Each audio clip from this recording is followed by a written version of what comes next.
tim manajemen SDT Al-Khair Barabai, serta ustadz-ustadzah yang bersedia hadir di tempat ini. Alhamdulillahirrahmanirrahim, segala puji bagi Allah karena pada kesempatan hari ini kita diberikan kesehatan untuk dapat berkumpul di tempat yang berbahagia ini. Salawat serta salam senantiasa tercurah kepada kedua hasanah kita Rasulullah Muhammad SAW beserta para keluarga beliau, sahabat-sahabatnya beliau, dan orang-orang yang senantiasa istiqomah ila yaumil qiyamah. Terima kasih banyak atas perkenan Ustadz dan Ustazah hadir di sini. Di sini kami akan menyampaikan tujuan dari kegiatan yang kami lakukan di sini adalah untuk menyelesaikan salah satu tugas kami di pendidikan calon guru penggerak. Saya di sini Rustamina dan saya Nadira Arifah akan berkolaborasi dalam mendesiminasikan apa yang kami dapatkan di pembelajaran modul yang sudah kami pelajari selama kurang lebih 2 bulan. Alhamdulillah kami sudah menyelesaikan satu modul yang terdiri dari 4 sub modul dari 1.1 hingga 1.4, dan di 1.4 inilah kami harus menyelesaikan salah satu tugas, yaitu aksi nyata untuk menyebarkan budaya positif kepada rekan-rekan semua. Ya, langsung saja untuk yang pertama menyampaikan materi, yaitu pada Ustazah Nadira. Silakan. Terima kasih Ustazah Nadira. Bismillahirrahmanirrahim. Assalamualaikum warahmatullahi wabarakatuh. Waalaikumsalam warahmatullahi wabarakatuh. Ya, salam bahagia untuk semuanya. Hari ini kami menyampaikan diseminasi tentang budaya positif yang dimulai dengan hal yang pertama, yaitu disiplin positif dan nilai-nilai kebijakan universal. Nah, di sini yang pertama, ulun minta ustadz-ustadzah sekalian berpasangan dua-dua, silahkan berhadap-hadapan. Boleh pilih, bebas pilih kawannya masing-masing. Silahkan berhadapan dengan kawannya. Ya, silakan. Bebas berdua-dua lah. Oke, sekarang silahkan tentukan satu sebagai A, satu sebagai B. Yang A siapa, yang B siapa. Jadi si A ini nanti bertugas. Yang A sudah menentukan siapa yang A, siapa yang B? Sudah, oke. Nah, silahkan yang A pian hayalkan benda yang pian pegang. Jadi genggamkan tangan pian, simpani sesuatu yang sangat rahasia yang pian miliki. Jadi rahasia apakah terserah pian. Silahkan disimpan di genggaman tangan pian dan kepalkan tangan pian. Simpani, jangan sampai si B tahu apa yang pian simpan. Oke, sudah? Sudah disimpan? Sudah dikepalkan? Sudah disimpan? Oke, sekarang yang B bertugas, silahkan dirayu, boleh? Diintimidasi boleh? Diapain tak boleh? Asal si A hakun membuka kepala tangannya dan menginformasikan rahasia yang dia miliki, yang dimiliki oleh si A. Silahkan lakukan 2 menit dari sekarang. Boleh diintimidasi, boleh dirayu, boleh, terserah dirayu. Kita ini apakah terserah bebas. Yang penting terbuka tangannya.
Diancam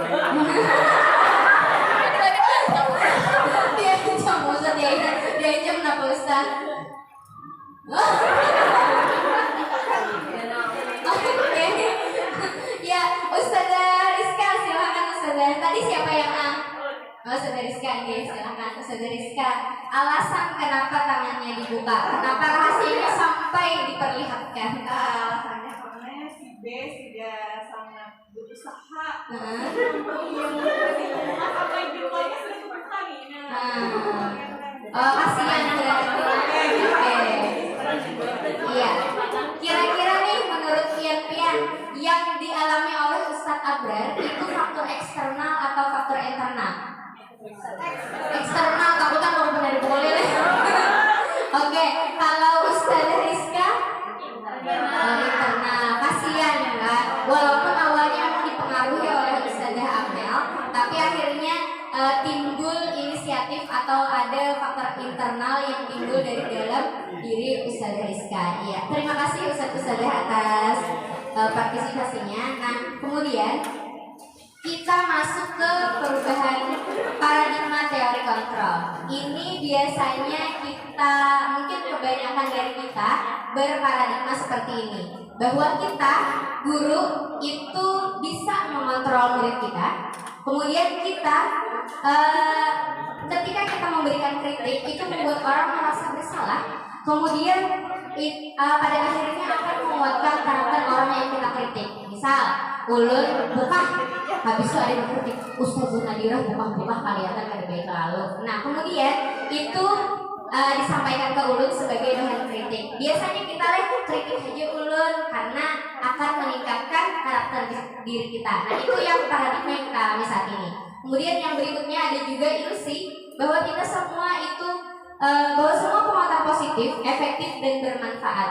Dan yang terakhir, orang dewasa memiliki hak untuk memaksa.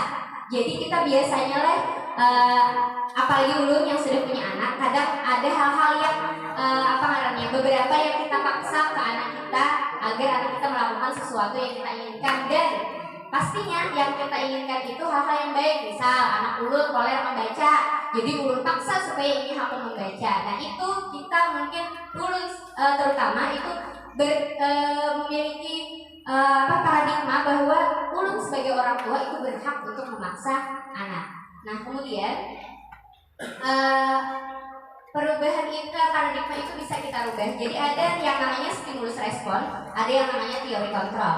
Jadi dari stimulus respon itu diketahui bahwa kita mencoba mengubah orang agar berpandangan sama dengan kita, menyamakan persepsi dengan kita, menginginkan orang lain sepemahaman dengan kita. Nah, sebenarnya kita itu harusnya nih di awal itu memahami atau berusaha memahami orang lain. Jadi bagaimana Ustazah Elva sebenarnya, kita pahami dulu Ustazah Elva itu seperti apa, baru kita bisa berkomunikasi dengan baik dengan Ustazah Elva, misalnya seperti itu. Bukan bahkan kita yang ingin dipahami, kita yang ingin mencoba orang untuk memahami apa yang kita inginkan, apa yang kita rencanakan, apa-apa program yang ingin kita jalankan, seperti itu. Nah, kemudian ada juga yang namanya perilaku buruk dilihat sebagai suatu kesalahan. Ya kan, pastilah kita kebanyakan melihat bahwa orang yang melakukan tindakan yang buruk itu berarti merupakan sebuah kesalahan. Nah, ternyata itu ada tujuan yang dari tindakan yang dilakukan, entah itu buruk atau tidak, berarti ada tujuan akhirnya dari tindakan yang dilakukannya, baik itu tindakan positif maupun tindakan negatif. Kemudian orang lain bisa mengontrol saya. Bisakah Pian dikontrol orang lain? Dari SOP di sini kita kalau dikontrol ya. Aku mungkin kan? Ya, nah pada dasarnya sebenarnya hanya kita yang bisa mengontrol diri kita sendiri. Apa supaya kada terlambat nih? Kang terlambat. Nah, walaupun ada sudah jam yang harus kita hadir ke sekolah jam 7.30 dan ketika terlambat kita akan dipotong gaji sekian. Dan bila 5 menit sekian potongannya, bila 10 bila di atas 15 menit sekian dan seterusnya. itu akan tetap terjadi ketika ulun tetap datang terlambat. Jadi supaya ulun tidak terlambat, otomatis itu timbul dari faktor internal ulun sendiri. Kayak apa caranya supaya kada terlambat? Berarti harus menyusun strategi bangun guring jam sekian, mengurus anak jam sekian, dan seterusnya. Berarti itu harus timbul dari diri ulun sendiri dan ulun yang mengontrol, ya kan? Nah ini. Nah selanjutnya saya bisa mengontrol orang lain. Kadang kita bisa berpikir kayak itulah, kita bisa mengontrol si A, si B, dan si C. Tapi sebenarnya kita atau Anda tidak bisa mengontrol orang lain, karena orang lain punya faktor internal. Mereka punya keinginan sendiri, mereka punya rencana sendiri. Sementara kita punya rencana, tapi kita pun tidak bisa mengontrol orang lain. Nah selanjutnya, pemaksaan ada pada satu rujukan gagal. Jadi kayak tadi nih bapak paksa otomatis mungkin sukses, tapi pasti ada kedongkolan yang terjadi dari orang yang dipaksakan. Nah kemudian supaya paksaan tidak terjadi, maka ditimbulkanlah kolaborasi dan konsensus menciptakan pilihan-pilihan baru. Jadi kita berkolaborasi, bekerja sama, menyampaikan pemikiran-pemikiran seperti tadi. Jadi kita kita ciptakan kesepakatan bersama yang tidak ada paksaan, sesuai dengan keinginan masing-masing. Jadi semuanya berpendapat, semuanya menyepakati. Kemudian yang berikutnya, model berpikir menang dan kalah. Itu kita tinggalkan, kita coba untuk win-win solution. Model berpikir menang-menang. Jadi kita coba untuk saling berkolaborasi untuk menemukan win-win solution itu tadi. Nah selanjutnya, apa makna disiplin? Menurut Bu Herpian, apa tuh disiplin? Kurang tadi tinggal nanti dulu. Menurut Pian, apa itu disiplin? Ada yang mau berpendapat?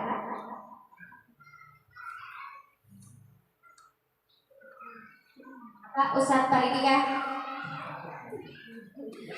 lagi juga lain. Nah dari sini diketahui bahwa ternyata disiplin itu artinya belajar. Kalau kita memaknai disiplin itu berarti kita mematuhi peraturan yang sudah ditentukan. Nah ternyata arti disiplin itu belajar. Jadi makna asal dari kata ini berkonotasi dengan disiplin diri dari murid-murid Sokrates dan Plato. Jadi ternyata murid-murid Sokrates dan Plato itu belajar menemukan suatu kesepakatan yang mereka sepakati, akhirnya itu menjadi sesuatu rutinitas dan itu disebut namanya disiplin. Kalau di budaya kita itu tadi sesuatu yang dilakukan seseorang pada orang lain untuk mendapatkan kepatuhan. Bila anak tuh masih lawan kita berarti disiplin. Kalau kita kayak itulah memahaminya. Nah sebenarnya ternyata disiplin itu belajar yang timbul dari faktor intrinsik oleh murid-muridnya Sokrates dan Plato itu tadi. Ya, selanjutnya nilai-nilai kebijakan universal. Nah, di sini disebutkan bahwa nilai-nilai kebijakan adalah sifat-sifat positif manusia yang merupakan tujuan mulia yang ingin dicapai setiap individu. Nilai-nilai tersebut bersifat universal dan lintas bahasa, suku, bangsa, agama maupun latar belakang. Nah, yang pertama itu ada setiap perilaku atau perbuatan memiliki suatu tujuan. Itu disampaikan oleh Dr. William Glasser pada Teori Kontrol 1984. Kemudian dengan mengaitkan nilai-nilai kebijakan yang diyakini seseorang, maka motivasi intrinsiknya akan terbangun sehingga menggerakkan motivasi dari dalam untuk dapat mencapai tujuan mulia yang diinginkan. Nah, yang ketiga, nilai-nilai kebijakan yang ingin dicapai oleh setiap anak Indonesia kita kenal dengan profil pelajar Pancasila seperti yang sedang digamang-gamangkan, dipromosikan di mana-mana tentang profil pelajar Pancasila itu tadi. Makanya sekarang kurikulum kita menjadi kurikulum merdeka. Nah, kemudian di situ ada disebutkan bahwa nilai-nilai profil pelajar Pancasila itu ada 6. Yang pertama, beriman bertakwa kepada Tuhan Yang Maha Esa dan berakhlak mulia. Kemudian mandiri, bernalar kritis, berkebinekaan global, bergotong royong dan kreatif. Nah, selanjutnya teori motivasi hukum dan penghargaan atau restitusi. Nah, jadi di sini ada teori motivasi perilaku manusia. Yang pertama, untuk menghindari ketidaknyamanan atau hukuman, apa yang akan terjadi apabila saya tidak melakukannya. Jadi Biasanya kita lihat di kelas, bila pian makan di dalam kelas, konsekuensinya ini, ada konsekuensi yang kita buat. Nah, ada juga kadang yang dadakan, misal nih buka, habis itu meranjang kawan dan akhirnya ditaruhlah di pojok dalam bentuk hukuman. Nah, kemudian ada juga yang kedua untuk mendapatkan imbalan dari orang lain. Biasanya kita memberi bila hafal terus bagi 2.000 misalnya. Luntang leh pernah seperti itu melakukan di kelas kepada anak-anak. Nah, yang ketiga untuk menghargai diri sendiri. Saya akan menjadi orang yang seperti apa bila saya melakukannya. Jadi ada 3. Yang pertama tadi motivasi eksternal, yang kedua juga motivasi eksternal, dan yang ketiga itu motivasi internal, tujuan disiplin positif. Jadi timbul dari dalam diri si anak itu sendiri, baik anak ataupun kita manusia. Nah, selanjutnya menurut Ki Hajar Dewantara, karena teori kurikulum merdeka itu mengacu pada beliau, pada Ki Hajar Dewantara, maka apapun pemahaman beliau itu diaplikasikan di kurikulum merdeka. Sama halnya dengan ini, menurut beliau merdeka itu artinya tidak hanya terlepas dari perintah, akan tetapi juga cakap buat memerintah diri sendiri. Sama tadi timbul dari dalam diri kita atau kembali ke faktor internal atau intrinsik kita masing-masing. Nah, selanjutnya apa itu restitusi? Bisa biar baca di depan bahwa restitusi adalah proses menciptakan kondisi bagi murid untuk memperbaiki kesalahan mereka sehingga mereka bisa kembali pada kelompok mereka dengan karakter yang lebih kuat. Nah, restitusi juga merupakan proses kolaboratif yang mengajarkan murid untuk mencari solusi untuk masalah mereka dan membantu murid berpikir tentang orang seperti apa yang mereka ingin menjadi, kedepannya mereka ingin menjadi seperti apa dan bagaimana mereka harus memperlakukan orang lain. Oleh Gosen 2004. Nah, 9 ciri-ciri restitusi. Yang pertama, bukan untuk menebus kesalahan, namun untuk belajar dari kesalahan. Yang kedua, memperbaiki hubungan. Yang ketiga, tawaran, bukan paksaan. Yang keempat, restitusi menuntun untuk melihat ke dalam diri. Artinya mencari faktor internal diri manusianya. Kemudian yang kelima, restitusi mencari kebutuhan dasar yang mendasari tindakan. Yang keenam, restitusi diri adalah cara yang paling baik. Kemudian restitusi fokus pada karakter bukan tindakan. Selanjutnya restitusi fokus pada solusi, dan yang terakhir restitusi mengembangkan murid dan yang berbuat salah pada kelompoknya. Nah, keyakinan kelas. Ini kita gabung dulu materinya karena nanti menjadi satu kesatuan. Nah, mengapa tidak peraturan saja yang dibuat? Kenapa yang dibuat harus merupakan keyakinan kelas? Yang pertama, itu mengapa kita memiliki peraturan harus menggunakan helm bila mengendarai kendaraan roda 2? Kenapa? Kenapa kira-kira kita berhelm bila bisa pindah motor kita harus pakai helm? Kira-kira kenapa? Melindungi kepala. Oke. Berarti itu keyakinan dari kita. Bila kita nggak berhelm, kepala kita berbahaya. Yang kedua, mengapa kita memiliki peraturan 3M? Menggunakan masker, mencuci tangan, dan menjaga jarak 1,5 meter saat pandemi. Apa? Menjaga diri, menjaga kesehatan berarti lah. Iya, berarti itu pun menjadi keyakinan kita. Nah, selanjutnya, mengapa kita memiliki peraturan harus datang tepat waktu pada saat mengikuti pelatihan? Biasanya pas kita pelatihan, ada loh panitia menginfokan datang tepat waktu pukul 08.00 WITA. Nah, kenapa kira-kira kita harus datang pada saat itu tepat waktu? Supaya bisa mengikuti pelatihan dengan tertib, efektif. Oke. Ada lagi? Tidak ketinggalan tahap-tahap pelatihan yang diikuti. Oke, nah berarti itu keyakinan dari kita lah. Ya, untuk mendukung motivasi intrinsik kembali ke nilai-nilai keyakinan-keyakinan lebih menggerakkan seseorang dibandingkan mengikuti serangkaian peraturan. Jika kita hanya hadir jam 8 gara-gara disuruh oleh si panitia, ada demotivasi dari diri kita sendiri. Ya kalau jadi hanya mengikuti peraturan yang ada. Nah, selanjutnya ini keyakinan kelas yang ulun olah bersama anak-anak kelas 6B. Jadi kemarin disampaikan bahwa hari ini kita membuat keyakinan kelas. Nah, bagaimana keyakinan kelas itu? Apa itu keyakinan kelas? Jadi belum sampaikan kemarin bahwa keyakinan kelas itu yang pian semua yakini yang harus kita lakukan ketika kita berada di dalam kelas, saat kita belajar di kelas. Apa-apa yang pian yakini. Awalnya mereka bilang tidak boleh jalan-jalan saat belajar ustazah, tidak boleh berbaring saat belajar, tidak boleh bercanda dan seterusnya. Nah, karena keyakinan kelas itu supaya kita mudah untuk mengingat dan terbaca selalu, jadi kita persingkat, digabung.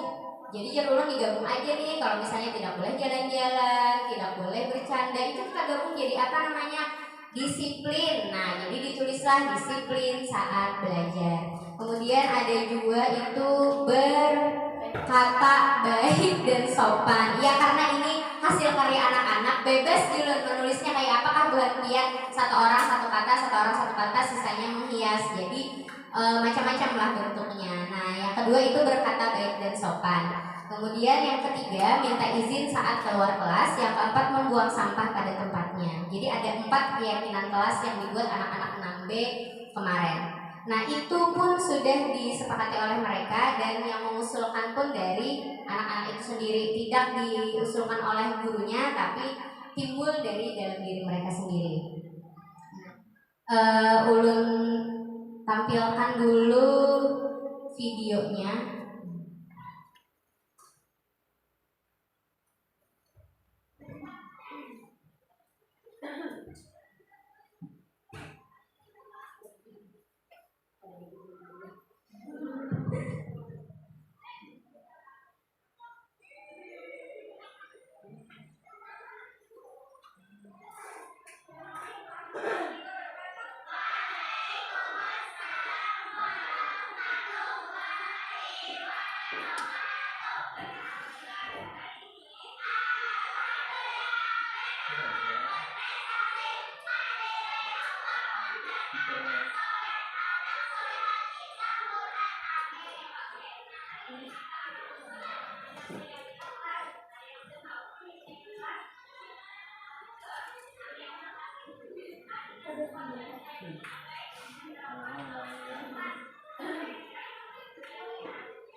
Tidak tidur saat belajar.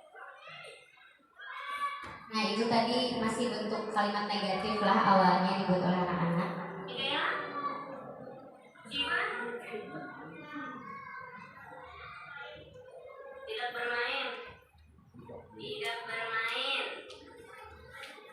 Oh, tidak makan di kelas.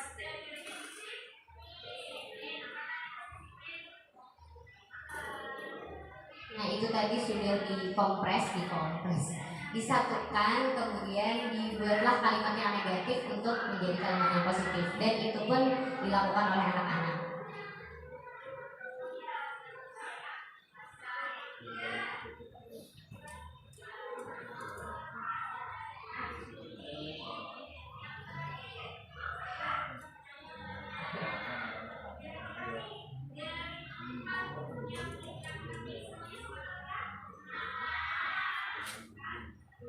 Nah, ini kemarin Safa kemarin si Safa ini sempat berkata yang kurang sopan kepada temannya. Nah, kita lakukan pendekatan dengan segitiga restitusi.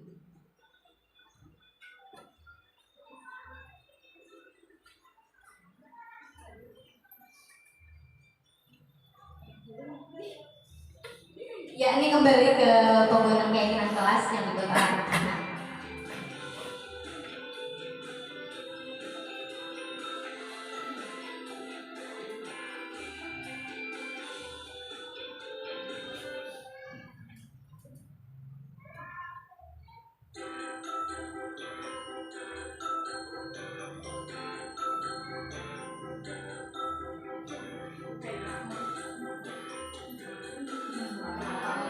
Ya ampun, ini musik kacamata pulang duluan. iya, terima kasih. Ya, itu tadi penerapan pembuatan keyakinan kelas di kelas 6B dan tindakan pendekatan restitusi saat ada anak yang tidak melakukan atau tidak melaksanakan keyakinan yang sudah disepakati oleh mereka dengan teman-teman mereka di kelas. Nah, harapannya ketika kita melakukan ini, nanti kedepannya anak-anak bisa berperilaku lebih baik lagi, memiliki karakter yang lebih kuat daripada sebelumnya. Dan karena ini masih awal, jadi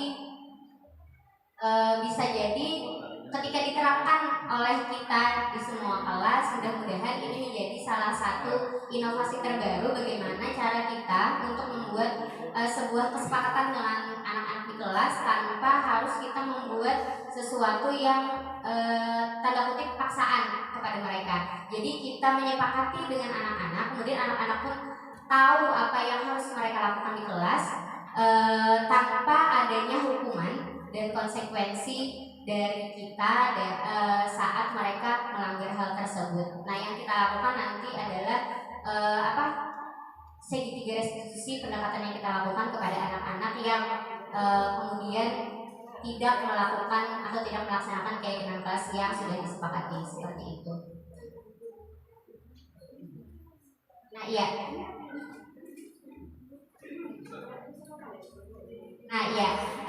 Demikian dari Ulun, akan dilanjutkan dari Ustazah kita. Terima kasih. Assalamualaikum warahmatullahi wabarakatuh. Ya, assalamualaikum warahmatullahi wabarakatuh. Di sini Ulun melanjutkan dari apa yang sudah disampaikan oleh Ustazah Nadira tentang bagaimana peraturan dan keyakinan kelas. Nah, kalau biasanya kan kita di kelas itu membuat peraturannya, bukan keyakinan tadinya. Misalnya salah satu contoh dari peraturan adalah selalu mengembalikan buku ke tempatnya. Nah, kalau itu kita meyakini untuk melakukannya, berarti itu ada satu tanggung jawab yang harus kita lakukan. Kemudian contoh yang lain, misalnya dilarang mengganggu orang lain. Nah, itu berarti keyakinan yang harus ada di dalam diri kita atau di dalam diri anak, kebaikan yang ingin dicapainya atau yang ingin ditujunya itu berarti dia harus menghormati orang lain. Yang ketiga, hadir di sekolah 15 menit sebelum pembelajaran dimulai. Nah, itu berarti dia punya komitmen di dalam diri bahwa dia harus senantiasa hadir sebelum waktunya, dan juga merupakan bukti bahwa dia menghormati orang lain yang datang ke sekolah lebih awal. Kemudian dilarang melakukan kekerasan. Nah, sama halnya seperti tadi ketika ada peraturan kita memakai helm ya, ketika berkendara kita meyakini bahwa itu untuk melindungi kita. Kita meyakini bahwa itu adalah untuk keselamatan kita. Nah, ketika kita mengajak murid-murid kita untuk senantiasa berperilaku baik, saling menyayangi kepada kaum, tidak melakukan kekerasan, berarti itu kebaikan yang ingin dituju adalah untuk keselamatan orang lain dan juga keselamatan dirinya. Nah, dan juga untuk menghormati orang lain. Nah, begitu juga dengan yang lainnya ya. Dilarang menggunakan narkoba berarti itu untuk memelihara kesehatan kita. Oke. Nah, kemudian ternyata kami di sini juga baru mengetahui ya bahwa ternyata penghargaan itu adalah sebuah hukuman. Nah, kenapa dikatakan sebuah hukuman? Ternyata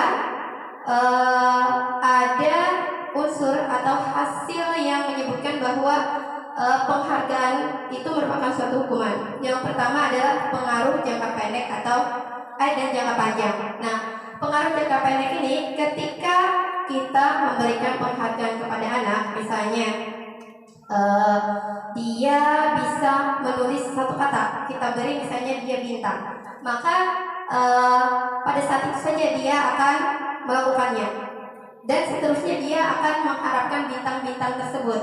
Nah, kemudian yang kedua, penghargaan itu menghukum. Kenapa? Karena tadi motivasi anak untuk melakukan suatu kebaikan bukan datang dari motivasi intrinsiknya atau motivasi dari dalam dirinya, tetapi karena tadi motivasi dari luar, karena adanya iming-iming penghargaan. Yang ketiga, penghargaan mengurangi ketepatan. Misalnya kayak gini, ketika kita di kelas meminta anak untuk menjawab satu soal, misalnya lah, siapa yang lebih cepat akan dapat nilai 100. Nah, yang misalnya agak telat di 1 menit agak nilainya dikurangi 20 misalnya. Nah, ternyata itu mengurangi ketepatan. Yang berikutnya, penghargaan menjadi tidak efektif. Nah, misalnya kayak gini, ketika anak itu melakukan suatu kegiatan yang kita anggap baik, tetapi dia melakukan itu juga bukan karena keinginan dirinya, tapi juga tadi karena ada iming-iming penghargaan. Misalnya kita memberi dia permen kah, memberi dia apalagi coklat kah dan sebagainya. Kemudian penghargaan merusak hubungan di kelas, misalnya hanya dia saja, misalnya si A yang selalu bisa, yang selalu dapat ini, itu akan merusak hubungan antara sesama teman, akan membuat teman yang lain bisa menjadi iri. Nah, itu penghargaan merusak hubungan. Kemudian penghargaan menurunkan kualitas. Nah, ini ada ya di dalam sebuah penelitian, ada beberapa karyawan kayak gitu. Nah, mereka akan cepat bekerja. Awalnya mereka dapat bekerja dengan cepat, dapat menyelesaikan tugasnya karena awalnya tidak ada iming-iming. Tetapi ketika sudah diiming-imingi, misalnya gajinya akan ditambah, nah itu ternyata menurunkan kualitas mereka untuk menghasilkan karya yang lebih baik. Nah, bisa jadi seperti itu juga ketika kita di dalam kelas lah. Ayo, Ustazah kasih waktu 30 menit misalnya. Awalnya mereka mengerjakan dengan senang hati, tetapi ketika kalau yakin Bu Hadi ya dapat mengerjakan selama 30 menit, ini nanti nilainya. Nah, kayak gitu. Jadi itu menurunkan kualitas. Penghargaan mematikan kreativitas.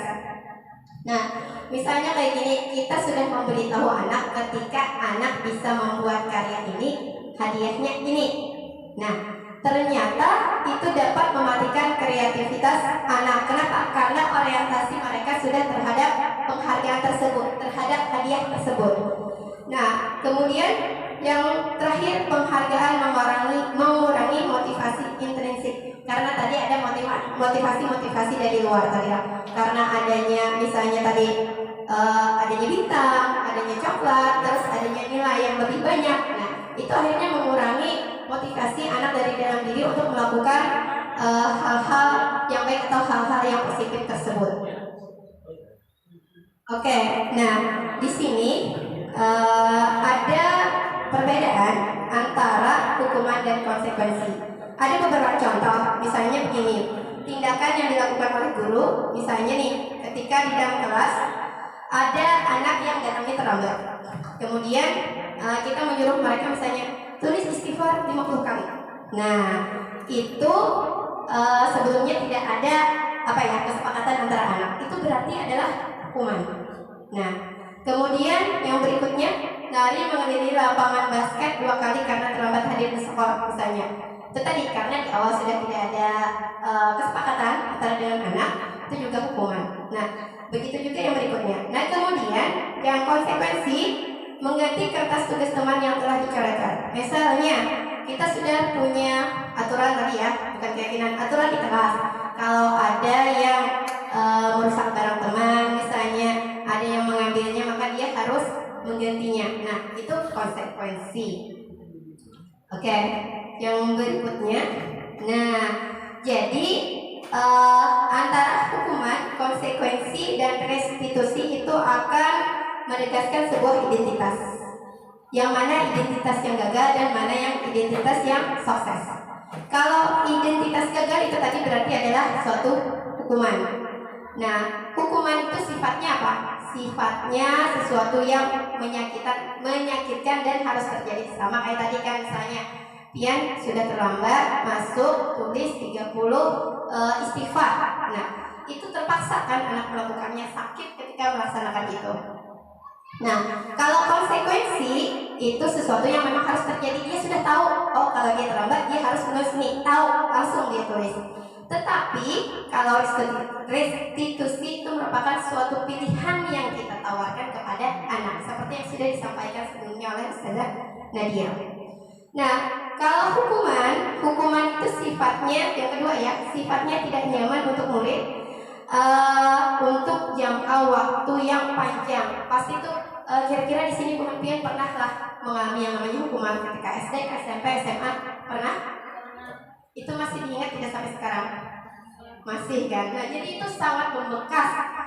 Bisa jadi sampai kita tua, sampai kita punya cucu, itu masih ingat dengan hal tersebut. Nah, kalau yang konsekuensi itu ketidaknyamanan itu hanya dirasakan anak ketika itu saja. Nah, jangka pendek.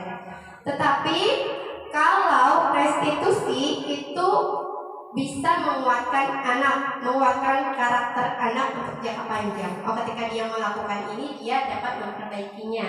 Nah, seperti itu. Kalau yang ketiga ya, hukuman itu korban mendapatkan keadilan. Nah, konsekuensi korban bisa diabaikan. Kalau restitusi, korban mendapatkan ganti. Nah, keadilannya misalnya tadi hukuman si B mematahkan pensil, keadilan yang dia dapat apa? Nah, sama Kak Adil kah mematahkan pensilnya juga kah? Nah, Adil. Nah, kalau konsekuensi tadi bisa diabaikan. Misalnya, oh pada papa karena misalnya bisa beli yang baru. Nah, yang ketiga restitusi itu korban mendapatkan ganti. Kayak apa caranya anak yang melakukan hal tersebut dapat memperbaiki pensil tersebut misalnya? Apakah dia harus mengulanginya? Bentuk tanggung jawab dia terhadap apa yang dilakukan. Oke, yang berikutnya, yang keempat, kalau hukuman itu akan menjadikan murid atau anak tersakiti, rasa sakit hati, dendam, bisa jadilah dendam dengan guru, dendam dengan kawan. Nah, kalau konsekuensi, anak hanya merasa tidak nyaman saja ketika hal tersebut terjadi. Nah, sedangkan restitusi, anak mendapatkan penguatan bahwa yang dia lakukan itu pasti ada tujuannya, yang seperti yang sudah disampaikan tadi. Yang berikutnya, yang kelima, hukuman itu akan membuat perilaku fasik, agresif, dan meningkat. Nah, ketika anak dihukum, bisa jadi dia akan mengekspresikan ketidaksenangannya loh. Anak-anak kita mungkin ketika dihukum berteriak, nangis, segala macam.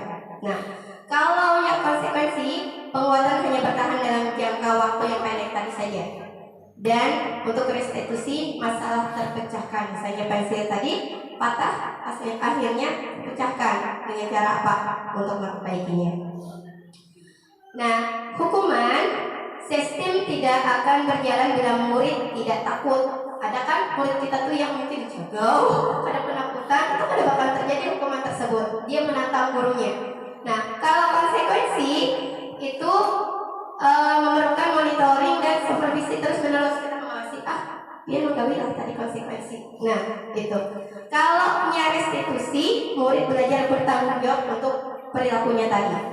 Nah, kayak yang berikutnya, berlaku hanya pada sebuah institusi, tidak berlanjut pada kehidupan nyata. Ketika di sekolah hal tersebut terjadi, hanya di sekolah itu saja. Nah, kalau konsekuensi membantu penerapan mengikuti peraturan dalam masyarakat. Nah, bisa jadi anak akan tetap menerapkannya di kelas, lingkungannya. Kalau restitusi tadi fokus pada pemecahan masalah dalam jangka waktu yang panjang. Anak akan bisa memecahkan atau mencari solusi dari masalah yang dia lakukan. Dia akan bertanggung jawab terhadap masalah yang dia timbulkan. Oke.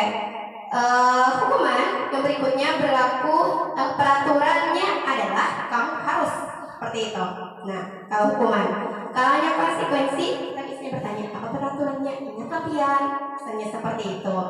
Nah, mampukah kamu melakukannya? Terima kasih, seperti itu ya ciri-cirinya. Tetapi kalau restitusi, kita tuh menanyakan lagi kepada anak, apa yang kita yakini selama ini, keyakinan keras kita apa? Nah, ini ustazah misalnya. Nah, kira-kira untuk memperbaiki hal tersebut apa yang bisa dia lakukan? Nah, itu biasanya ciri-ciri dari restitusi. Nah, yang terakhir, kalau hukuman, murid akan membenci peraturan tersebut, benci banget. Nah, kalau konsekuensi, murid akan menghormati dan menjalankan. Sedangkan restitusi, murid akan menghormati dirinya dan orang lain. Nah, dia akan menghargai dirinya sendiri. Oke, nah, kebutuhan dasar manusia dan dunia berkualitas. Nah, jadi di dalam melakukan sebuah tindakan, nah ternyata itu adalah merupakan suatu kebutuhan dasar yang harus dipenuhi oleh manusia. Jadi kebutuhan dasar manusia itu ada beberapa. Yang pertama kebutuhan bertahan hidup. Misalnya nih, ada sebuah kasus di kelas, misalnya anak kita ada yang suka mengambil bekal temannya tanpa permisi, tanpa izin. Nah, ketika kita menanya, misalnya, nah, kenapa tadi ngambil makanan si A, misalnya, kalau dia menjawabnya seperti ini, mama kada memberi bekal ustazah, mama kada memberi duit untuk beli bekal misalnya. Nah, itu berarti dia sedang memenuhi kebutuhan hidupnya. Nah, ya kalau kebutuhan hidup tadi bisa berupa makanan, minuman, tempat tinggal. Nah, seperti itu. Kemudian yang kedua, rasa kasih sayang dan rasa diterima. Nah, ketika kembali ke kasus tadi misalnya, kenapa Pian tadi ngambil makanan punya kawan tanpa izin, misalnya seperti itu. Ternyata apa? Dia ingin diperhatikan oleh kawannya, caper aja kita bilang. Nah, itu. Yang ketiga itu penguasaan. Nah, contohnya kembali yang itu tadi, ketika dia mengambil makanan tersebut dan melihat kawannya takut, dia merasa bangga. Oh, si A takut nih dengan aku. Nah, itu dia sedang ingin memiliki sebuah penguasaan. Nah, yang berikutnya kesenangan. Ketika kembali kita tanya misalnya kenapa ngambil bekal kawan, misalnya dia menjawab, ulun senang aja ustazah melihat kawan tuh marah, emosi, kada senang. Nah, itu dia lagi memenuhi kebutuhan dasar untuk kesenangannya. Kemudian kebebasan, sama seperti contoh tadi misalnya, kenapa dia ngambil itu, misalnya ulun ada bapak aik segera iseng benar misalnya. Nah, itu adalah dia sedang memenuhi kebutuhan kebebasannya. Nah, di sini ada contoh ya, mungkin ustazah bisa membacanya. Ya, di sini Pak Zulfikar ini ada seorang kepala sekolah yang ditugaskan di SMP Bina Generasi. Nah, beliau ini sedang mencoba menyesuaikan diri dengan lingkungan barunya. Ternyata ada beberapa dari guru yang bereaksi negatif terhadap kebijakan tersebut. Nah, salah satunya Pak Malik. Nah, kira-kira apalah kebutuhan yang diperlukan oleh Pak Malik ini? Nah, ternyata dari narasi tadi, kenapa Pak Malik itu suka sekali mengisengi Pak Zulfikar? Ternyata beliau sedang membutuhkan kesenangan. Nah, sama seperti anak yang merebut paksa makanan temannya tadi. Nah, jadi dari beberapa dialog itu kita bisa melihat kebutuhan dasar dari seseorang yang diinginkan oleh seseorang. Nah, ketika dia misalnya caper, kalau itu tadi supaya ingin lebih dikenal dengan banyak, tadi loh betapun yang ibaratnya ada hubungannya, ternyata dia ingin lebih dikenal oleh ketua sekolahnya. Oke, lanjut ya.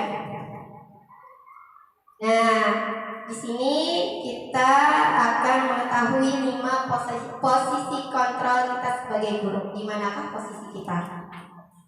Nah, ternyata ada 5 posisi kontrol seorang guru.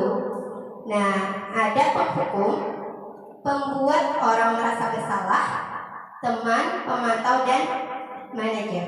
Ya, yang termasuk identitas gagal dari posisi kontrol ini tadi adalah penghukum dan pembuat merasa bersalah. Yang termasuk identitas berhasil atau sukses itu adalah yang berada pada posisi teman dan pemantau. Kemudian yang berikutnya identitas berhasil atau sukses juga itu berada pada posisi manajer. Nah, posisi penghukum itu yang seperti apa? Ketika guru itu berbuat yang seperti apa? Nah, biasanya marah-marah, menghardik, menunjuk-nunjuk itu penghukum. Nah, yang harus ini, yang tadi terlambat ini yang harus dilakukan. Nah, itu penghukum. Kalau pembuat merasa bersalah, mau berceramah dulu, yang ingatlah ini. Nah, bila datang tuh ini. Sudah terlambat, esok yang dilanggar. Nah, duduk misalnya. Kadang siang kalau ustazah, karena ustazah takut ke sekolah biar terlambat terus. Nah, itu membuat rasa bersalah di dalam diri anak misalnya.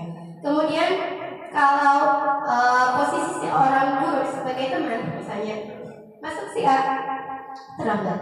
Kenapa terlambat? Ustazah mam tadi bunyinya landung. Nah, kenapa diulangi kayak itu pulang? Esok jangan lagi lah diulangi. Ayo sudah duduk diam. Ingatlah, yang lagi ulangilah. Nah, kadang tuh dengan ekspresi senyum-senyum yang kalau seorang guru itu berada di posisi sebagai seorang teman.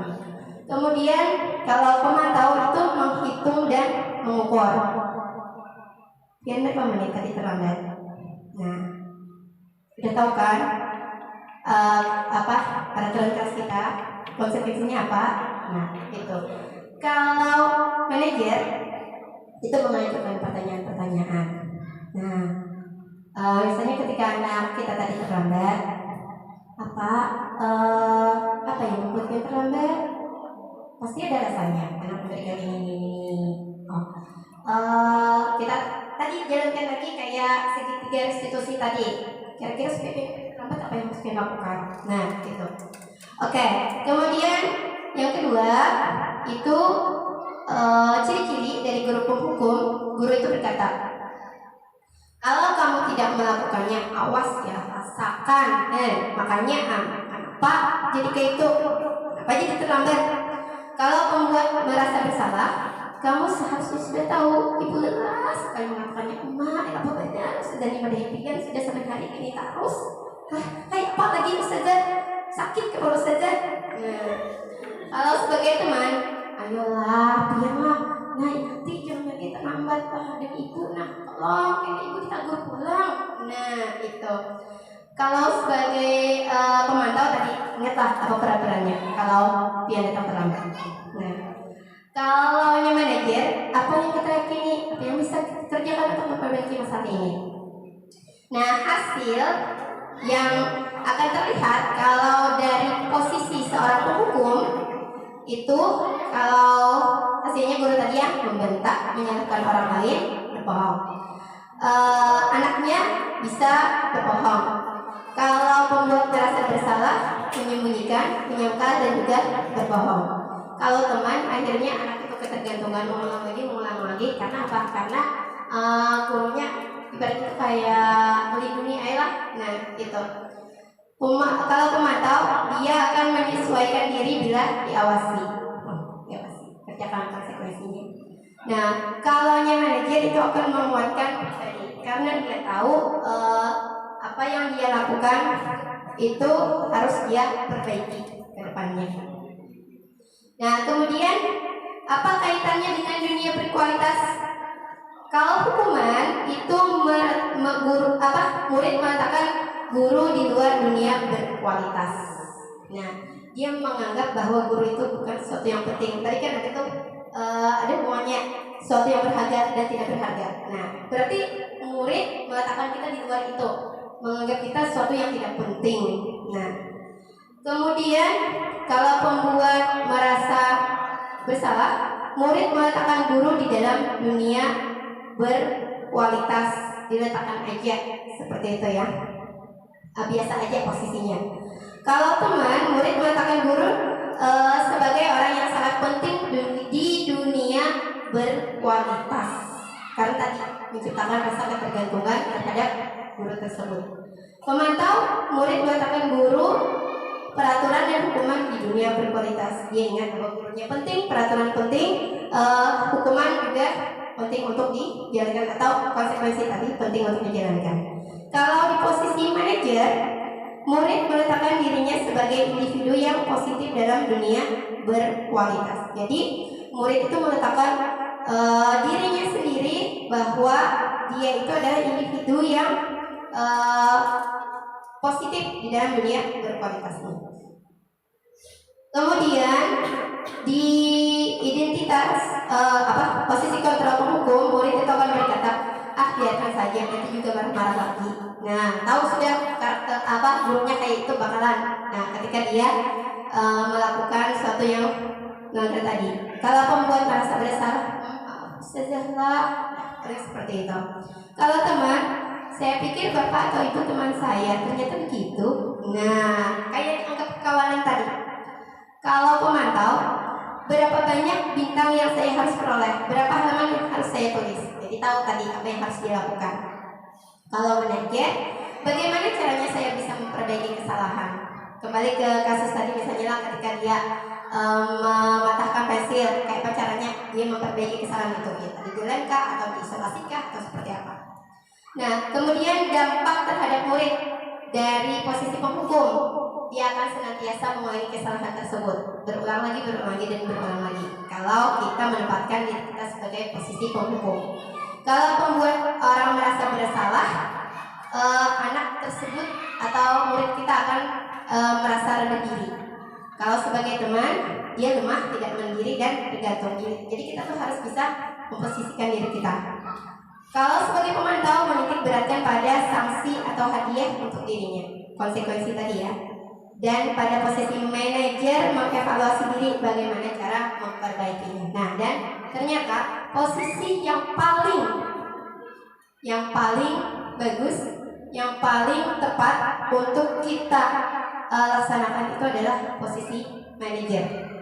Paling boleh itu mundur satu langkah di posisi pemantau, tidak berada pada posisi penghukum, membuat rasa bersalah atau sebagai teman. Nah, jadi seperti itu.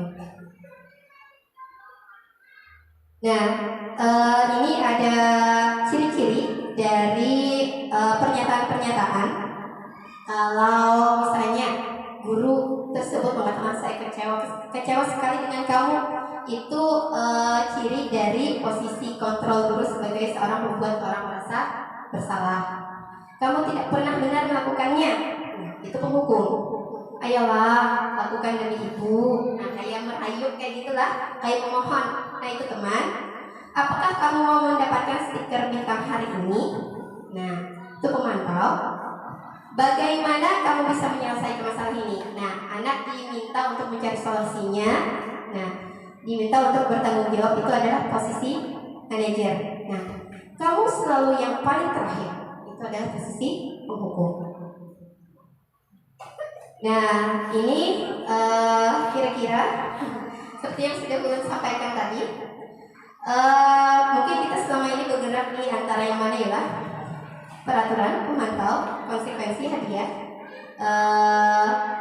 nilai-nilai positif manajer, atau pada posisi untuk memperbaiki kesalahan yang dilakukan. Oke. Nah, ini segitiga restitusi seperti yang sudah tadi ada video yang ditayangkan oleh Ustaz Nakiro. Nah, jadi ketika kita melakukan segitiga restitusi itu ada 3 tahapan yang harus kita lakukan. Yang pertama adalah validasi, menstabilkan identitas anak. Nah, menstabilkan identitas anak. Jadi kita tuh menstabilkan identitasnya dulu. Kayak misalnya ketika anak tadi terlambat, misalnya datang, misalnya saya tuh tahu bahwa setiap orang tuh pasti pernah terlambat. Nah, misalnya kita mulai dengan hal yang seperti itu. Jangan langsung kenapa dia terlambat. Nah, itu ya. Kemudian kita yakinkan mereka, menstabilkan identitas mereka bahwa dia ini bukan satu-satunya loh yang terlambat. Seperti itu. Kemudian langkah yang kedua, validasi kebutuhan. Nah, pian terlambat ini pasti punya alasan. Apa alasannya? Misalnya karena ustazah ulun bangunnya terlambat. Mam tadi gurunya landung. Kenapa jadi landung? Misalnya mam tadi ulun keselamatan sampai jam 11 misalnya seperti itu. Nah, kemudian kira-kira kedepannya kita tanyakan lagi ke anak nih, adakah cara kira-kira nih yang bisa pian lakukan supaya nanti di hari-hari berikutnya pian tuh kada terlambat lagi. Nah, gitu. Dan yang terakhir adalah menanyakan keyakinan. Kita tanyakan, nih, pian tadi terlambat, ya pian ingatlah keyakinan kelas kita. Kalaunya terlambat, ingat ustazah. Nah, kira-kira tadi pian memperbaikinya seperti apa? Harus seperti apa? Apa yang harus pian lakukan? Nah, kalau pian bisa memperbaiki itu, pian ingin menjadi orang yang seperti apa? Nah, itu 3 tahapan yang harus kita lakukan ketika menjalankan segitiga restitusi ini. Nah, jadi ini ya semua dari apa yang sudah kami sampaikan tadi mengenai budaya positif, mengenai disiplin positif. Itu tadi adanya teori makna disiplin tadi ya, teori motivasi, 5 posisi kontrol, dan 5 kebutuhan dasar manusia. Nah, semoga kita di sini bersama-sama bisa mulai belajar untuk memperbaiki apa yang sebelumnya kita lakukan ternyata itu kurang tepat, untuk menjadi sebuah budaya positif yang bisa menjadikan anak-anak kita melakukan sesuatu itu berdasarkan motivasi dirinya sendiri. Kita pun seperti itu, bukan karena ada dorongan-dorongan dari luar, bukan adanya motivasi-motivasi ekstrinsik. Nah, ya mungkin ini saja yang dapat ulun sampaikan. Salah khilafnya mohon maaf. Ulun akhiri. Wassalamualaikum warahmatullahi wabarakatuh. Ya, nanti insya Allah kita kami share materinya di New Spirit, dan bisa aja dilihat-lihat nih posisi kontrol kita saat ini di mana. Kalau ulun kadang sebelumnya kadang merasa sebagai teman pernah, penghukum suah juga di mana, penggugat merasa bersalah pernah juga. Nah, kemarin diinformasikan bahwa minimal lah kita kalaunya belum bisa mencapai ke manajer, kita berada di posisi kontrol sebagai seorang pemantau.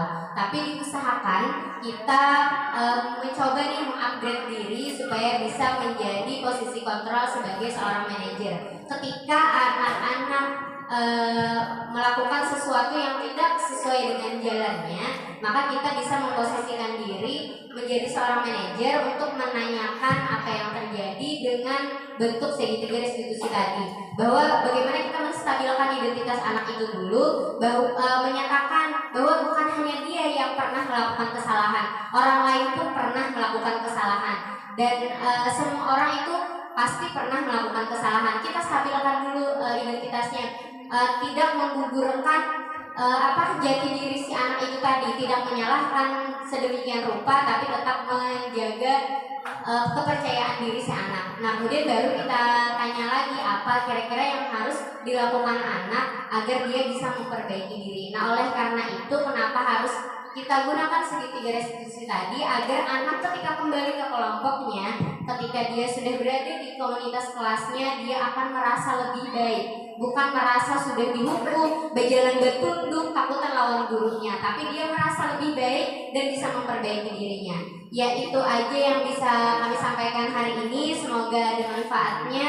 salah hilaf mohon maaf, dan mohon maaf juga jika masih banyak kekurangan dan kekurangan yang kami sampaikan hari ini.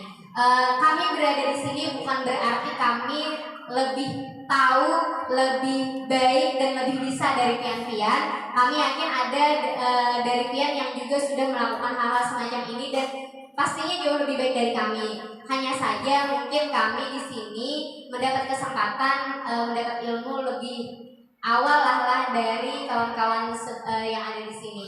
Dan jikalau berhentian pun juga mendapatkan di luar, bisalah kita praktekkan bersama-sama agar kita bisa mewujudkan anak-anak yang berkarakter lebih kuat, yang lebih baik lagi, dan mudah-mudahan itu menjadi ladang pahala bagi kita semua. Oke, terima kasih. Assalamualaikum warahmatullahi wabarakatuh. Luar biasa pemberitaan dan kita ucapkan terima kasih atas ilmu dan juga materi yang sudah disampaikan oleh Ustaz yang kita. Kemudian untuk objektif kita berarti kita jawabkan dulu sampai di sini. Kita akhiri dengan sama-sama dengan alhamdulillah.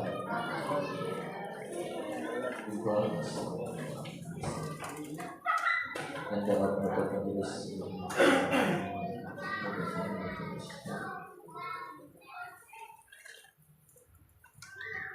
Assalamualaikum warahmatullahi wabarakatuh.